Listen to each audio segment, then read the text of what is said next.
Hey guys, Pro1701 here, and today we're going to talk about some Doctor Who, and I think one of the tragedies of the first three Doctors eras, which is that, sadly, the first three Doctors are no longer with us, and that since they did pass away in the 20th century, they didn't get to see the show become kind of the global phenomenon it is, or at least was for a considerable amount of time during the late 2000s and early to mid 20-teens. And because of this, I think the biggest crime is that we don't have as many interviews with them as we do, like the surviving classic Doctors and, of course, the modern Doctors. You know, one of the great things about Tom and Peter and Colin as Sylvester is we have all of these wonderful interviews from them, from the DVD range and from the Blu-ray box sets, these wonderful interviews, and it's great to have these stories about, about their takes on the Doctor and stuff that went on when they were being the Doctor and stuff that went on set, their stories with other people on set, stuff going on in their life. I love watching Tom Baker interviews. I love watching Sylvester McCoy interviews. I loved that season 24 interview with Sylvester McCoy. I learned so many things I didn't know about Sylvester McCoy, including that wasn't even his real name or his birth name. That fascinated me, that whole video. And the thing with the first three Doctors is those interviews are so precious and few. We just don't have a lot of them. Definitely not the plethora that they do now, because Doctor Who, when they passed away, just wasn't what it is now. And so we don't have just, all these interviews with John Pertwee or Patrick Troughton or William Hartnell.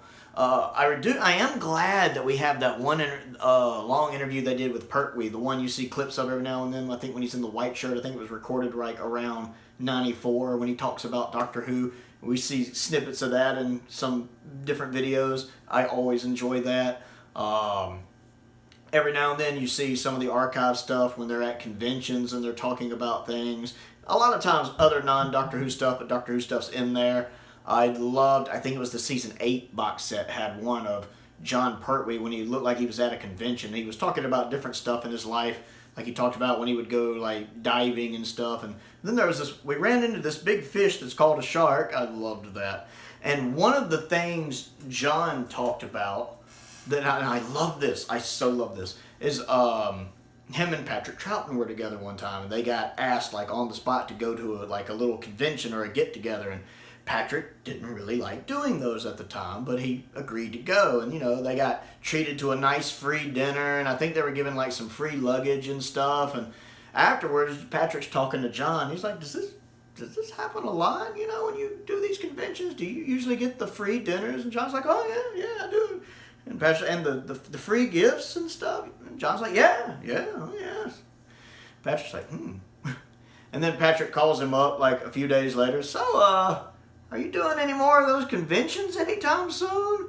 And that's, from what I understand, it seems like that's what got Troughton into conning. And then I can't remember if it's Katie Manning or somebody was talking about one time about Patrick with conning.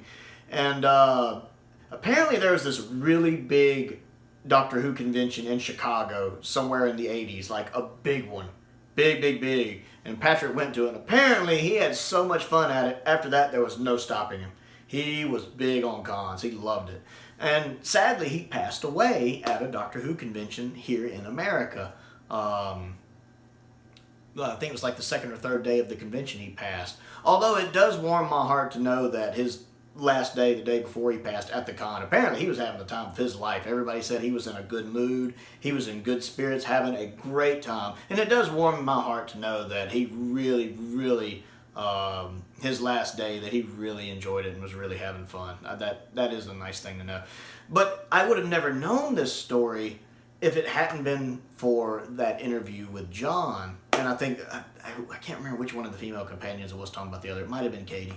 But just that interview with John was so good. And then I saw an interview with William Hartnell one time. He was putting on makeup for something behind the scenes. I might have seen it on YouTube when he's talking about different Doctor Who stuff. I think it was Doctor Who stuff.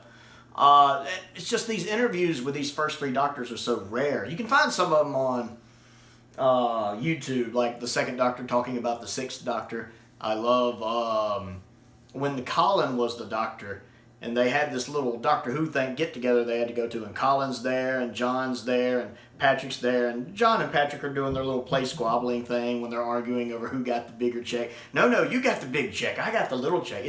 I love these, and there's just not enough of them. They're so precious few that I treat everyone as a treasure, because I love hearing the behind-the-scenes thoughts of the people who were in these shows, the people who made these shows, the people who starred in these shows, etc., etc. And I wish we had more of Hartnell's and more of Troughton's and more of John's. So I'm really hoping when the 60s sets come out that they can dig up all of these old interviews, as many as they can find, and they'll put them on these various box sets, because again, these actors have been gone for so long now that they never really got to give these big long interviews like for the DVDs and the Blu-rays like we have with all of the surviving doctors. And I love hearing their thoughts, any little snippet we can get. You know, like hearing in interviews how Troughton was originally going to play the second Doctor very differently, which, considering today's standards, there's a couple of the ideas it's a good thing he didn't go with. That wouldn't be well looked on today. But just hearing him talk about it and be very frank about it, because it wasn't something as questionable at the time, I love those. So to me, that's one of the biggest tragedies of the Third Doctor era, is just that we don't have as many interviews with them, and definitely as many in-depth interviews like the questions we would ask today, where Doctor Who is held in the reverence that it is. And I think that's sad. I really wish they had gotten to see just what Doctor Who has become, or if not become, was for a good considerable while. So that's my thoughts on that. I would like to know your thoughts on this. So comment down below and let me know what you think of this video and my thoughts and what your thoughts would be. Other things to do, click the like button, click the subscribe button, click the bell for notifications so you never miss out on another video. I also have a Patreon. If you like what I do and would like to contribute to what I do, there is a link to that down in the description below.